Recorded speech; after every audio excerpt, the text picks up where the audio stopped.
Assalamualaikum warahmatullahi wabarakatuh.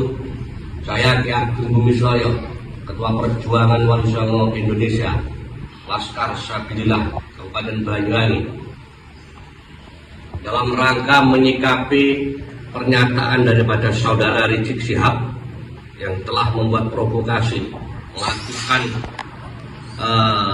menantang kami kelompok dari Gus Abbas dan Kiai Madudin, yang menantang untuk mengajak perang. Kami Laskar Sabilillah, prajurit Belambangan, tidak pernah gentar, tidak pernah takut dengan tantangan saudara. Kalau Anda memang berani datang ke Banyuwangi, temui saya. Silahkan mau ngajak apa. Di momen lebaran ini, alhamdulillah, kami tinggal nunggu komando dari pengurus pusat Perjuangan Wali Songo Indonesia Laskar Sabilillah, Gus Abbas dan Kiai Madudin. Dan kami kepada negara mohon, khususnya kepada Presiden dan Kapolri dan Panglima TNI, tolong itu dibungkam mulut Rizik itu, kurang ajar, membuat provokasi, yang membuat keonaran, dan wajib mereka itu untuk ditahan, ditangkap. Dan khususnya kepada penegak hukum kasus Cak Rizik dengan Firza Hussein, mohon ditindaklanjuti, jangan dipertimbangkan. Kami curiga ada apa-apa ini. Yang jelas sudah ada pengakuan, ada bukti-bukti, kok masih dibiarkan saja. Jika mereka mulutnya rusak, mengatakan kita ini kelompok monyet, ulama monyet. Emangnya kamu siapa? Kamu kan keturunan pendatang yang dihadirkan dari negara Yaman oleh VOC Belanda. Kamu itu bukan warga negara asli Indonesia. Kami dan putra Nusantara, dan siap menghadapi tantangan Anda untuk perang. Yang kedua, kepada Gus Fuad Pleret, teruskan berjuang, tegakkan kebenaran. Mari kita perjuangkan, kita bersihkan kemurnian Duriah Rasulullah SAW. Dia gak dianggap oleh maling-maling seperti Rizik ini. Tolong negara Rizik itu segera ditangkap dan dideportasi, itu dikembalikan kepada Yaman. Kurang ajar membuat gaduh di negeri ini yang sudah damai tentram. Selanjutnya kami minta agar supaya Presiden dan para penguasa negeri ini tolak pengajuan dari kelompok-kelompok yang menghendaki Habib Idrus Al-Jufri untuk jadi pahlawan negara ini, karena mereka itu tidak punya kepedulian, tidak punya prestasi apa-apa, pengorbanan untuk kemerdekaan negeri ini. Mereka adalah kelompok-kelompok keturunan daripada penjilat antek-antek Hindia Belanda.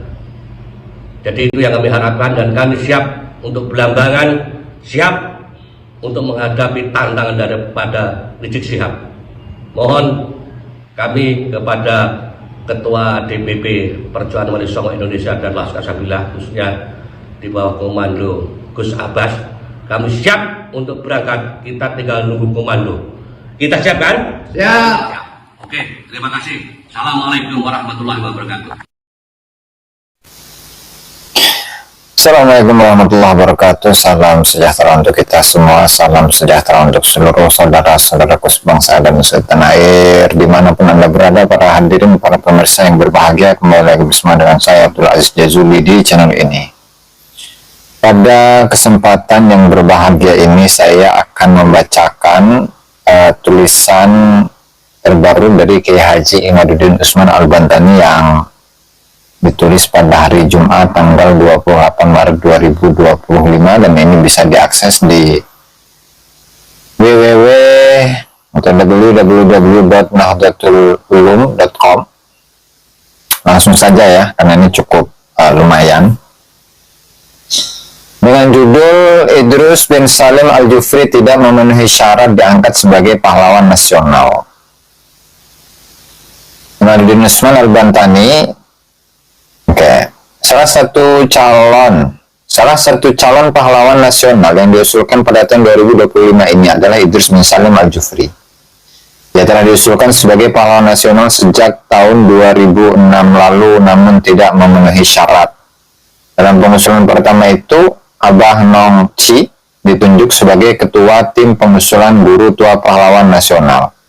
Artinya ini sudah cukup lama ya, dari 2006 dan sekarang itu 2025, berarti 19 tahunan ya.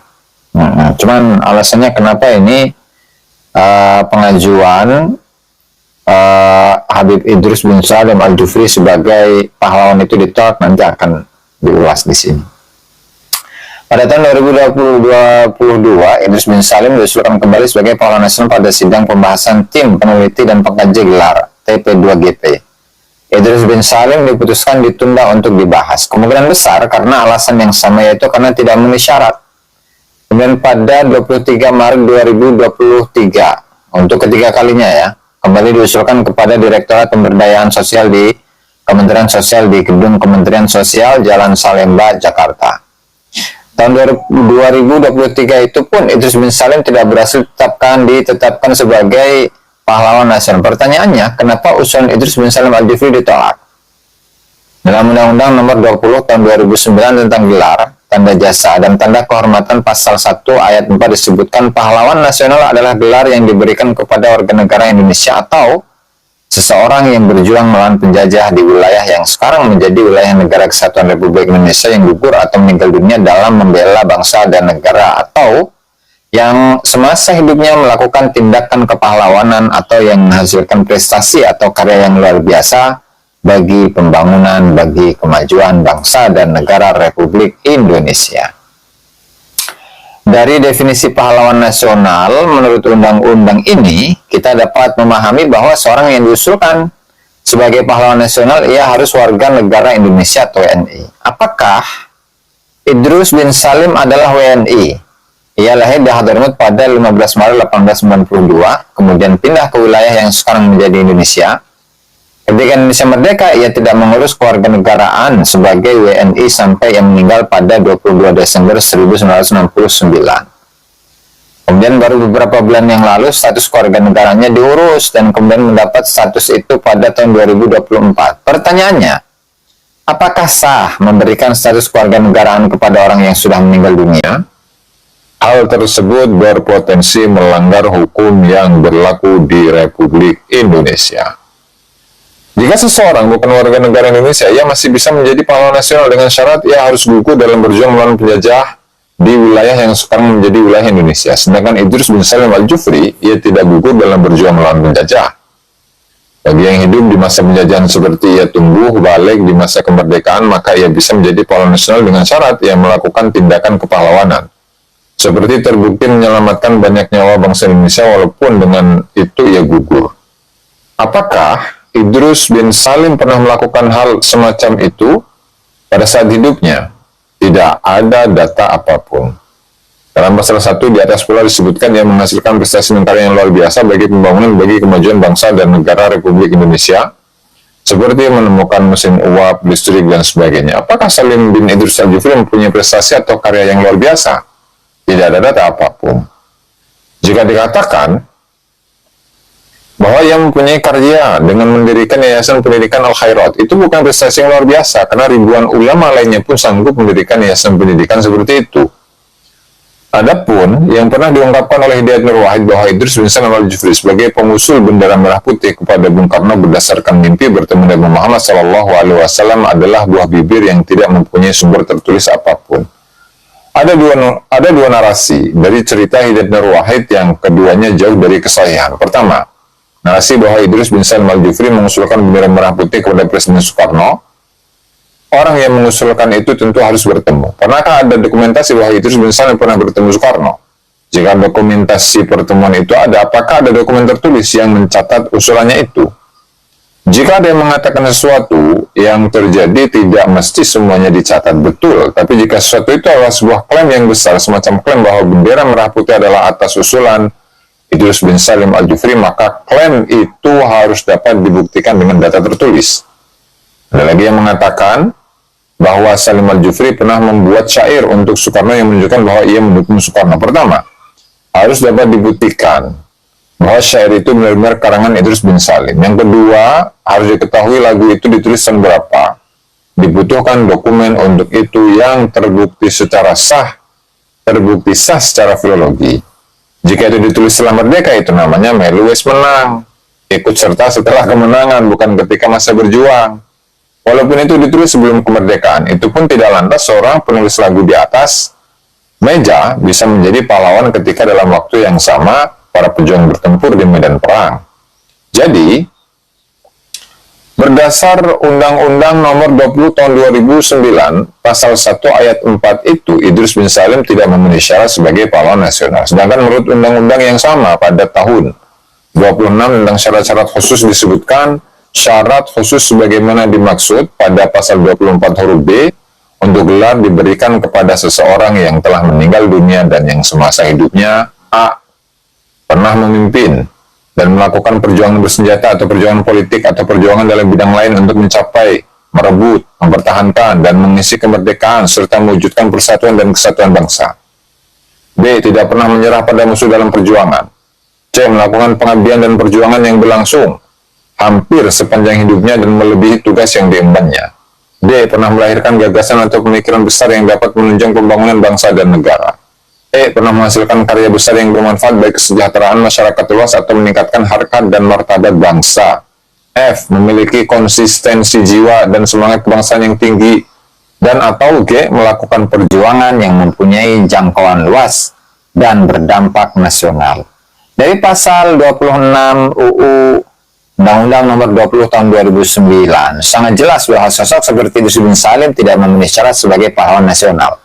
Dalam poin A disebutkan seorang pahlawan nasional harus mempunyai dokumen tertulis tentang bahwa ia pernah memimpin perjuangan bersenjata.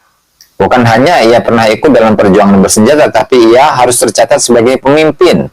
Karena jika semua pejuang harus tercatat, maka akan ada ribuan para prajurit yang akan diangkat sebagai pahlawan nasional. Sedangkan untuk Idrus bin Salim, jangankan ia tercatat sebagai pemimpin perjuangan bersenjata, sebagai anggota saja tidak.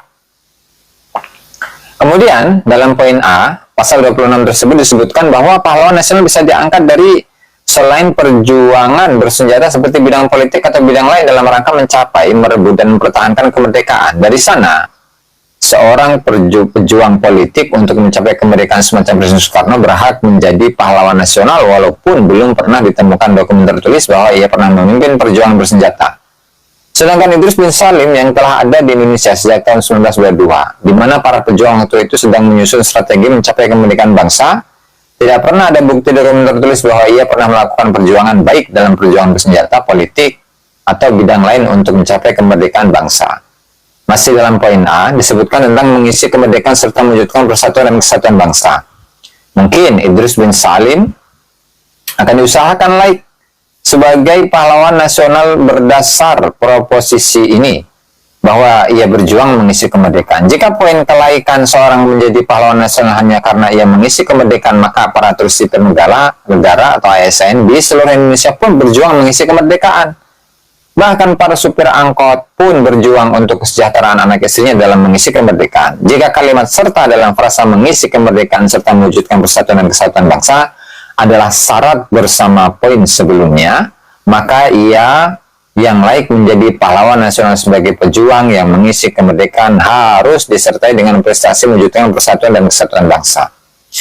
Untuk proposisi ini, tokoh semacam Yusuf Kala yang pernah berperan dalam memediasi perundingan antara pemerintah dan GAM jika ia telah meninggal dunia, laik mendapat gelar pahlawan nasional, atau Gus Dur yang telah melakukan berbagai macam kebijakan tentang Irian Jaya yang telah memberontak diantaranya merubah nama Irian Jaya menjadi Papua, yang kemudian meredakan pemberontakan, laik diangkat sebagai pahlawan nasional. Sedangkan Idrus bin Salim Al-Jufri tidak ada dokumen apapun yang menyebut ia selama hidupnya pernah melakukan tindakan-tindakan semacam itu. Kemudian poin B, disebutkan tidak pernah menyerah pada musuh dalam perjuangan. Poin ini sangat sulit untuk disematkan kepada seorang Idrus bin Salim. Jika ia seorang tokoh telah ditemukan dokumen tertulis sebagai pemimpin perjuangan bersenjata, maka itu saja tidak cukup untuk ia memenuhi syarat sebagai pahlawan nasional, kecuali tidak ditemukan dokumen ia pernah menyerah pada musuh. Sedangkan Idrus bin Salim ini Tidak ditemukan data selama hidupnya pernah mengangkat senjata melawan penjajah.